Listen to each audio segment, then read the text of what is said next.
కాంగ్రెస్ ప్రభుత్వం అధికారం వచ్చినప్పటి నుండి ఒక 3 నెలలేమో హైడ్రా పేరిట పేదల ఇల్లు కూల్చేసింది. కొన్ని నెలల పాటు మూసీ నది పక్కపొంటున్నటువంటి పేదల ఇళ్లను కూల్చే ప్రయత్నం చేసింది. ఈ మధ్య కాలంలో ఈ దేశంలోనే బిగ్గెస్ట్ స్లమ్, అతి పురాతనమైన స్లమ్ కేవలం తెలంగాణ వాసులకు మాత్రమే కాకుండా దేశవ్యాప్తంగా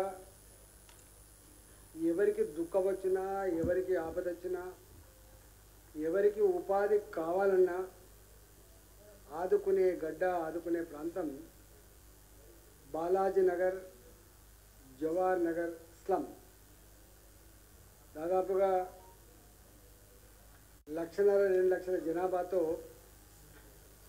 ఒక 40-45 సంవత్సరాలుగా 1980-85 నుంచి మొదలుపెట్టి ఈనాటి వరకు 30 నుంచి మొదలుపెట్టి 100 గజాల లోపు జాగలు పెంచుకొని ఇల్లు కట్టుకొని పిల్లా జల్లతో నివాసం ఉంటున్న ప్రాంతం. ఈ జవహర్ నగర్లో, ఈ బాలాజీ నగర్లో ఉండే ప్రజలు చేసుకునే పని ఏంటంటే కూరగాయలు అమ్ముకొని బతకడం, పండ్లు అమ్ముకొని బతకడం, హైదరాబాద్ నగరంలో ఇళ్లల్లో బట్టలుకి బతకడం, బోలుతో బతకడం, కంపెనీలలో చిన్న చిన్న నౌకరీ చేసుకొని బతికే వాళ్ళు ఈ ప్రాంతం నివాసం ఉంటారు.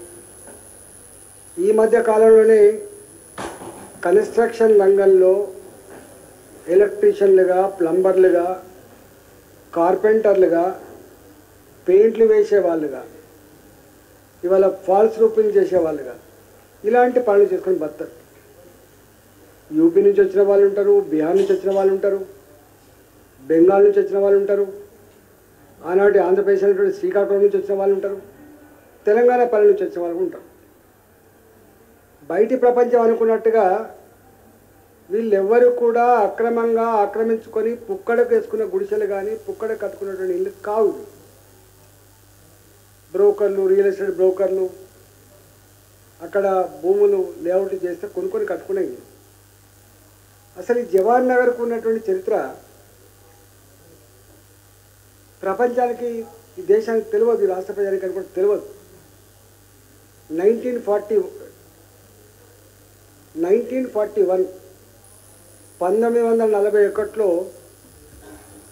ఆనాటి బ్రిటిష్ ప్రభుత్వం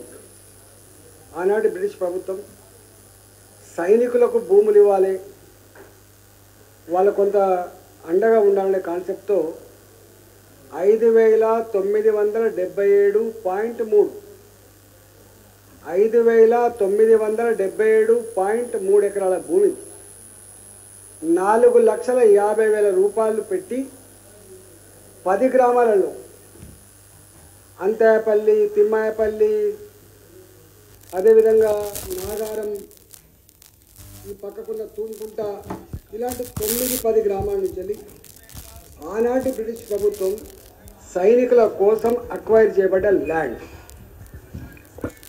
మనకు స్వతంత్రం వచ్చింది 1947 కాదు కాబట్టి 1948 కాబట్టి అప్పటి వరకు కూడా ఇదంతా సికింద్రాబాద్ ఎస్టేట్ ఆఫీసర్ కంట్రోల్లో ఉంటుంది.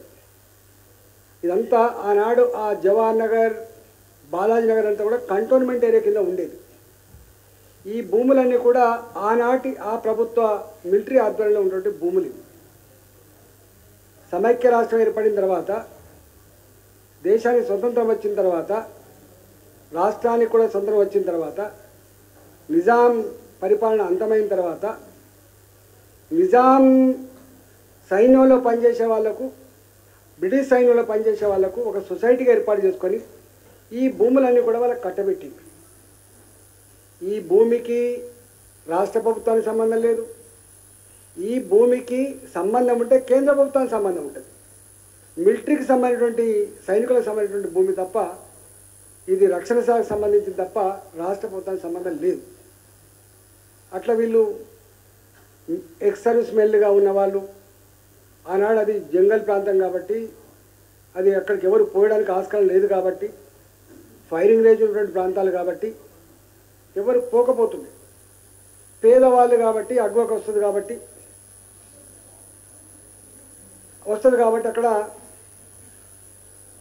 చదువు చేసుకున్నంత చేసుకొని అప్పుడు ఆక్రమించుకోవడం, మెల్లిమెల్లి మాజీ సైనికులు ఆక్రమించుకోవడం జరిగింది. ఎప్పుడు ట్రాన్స్ఫర్ చేసింది ఈ భూమిని? 1951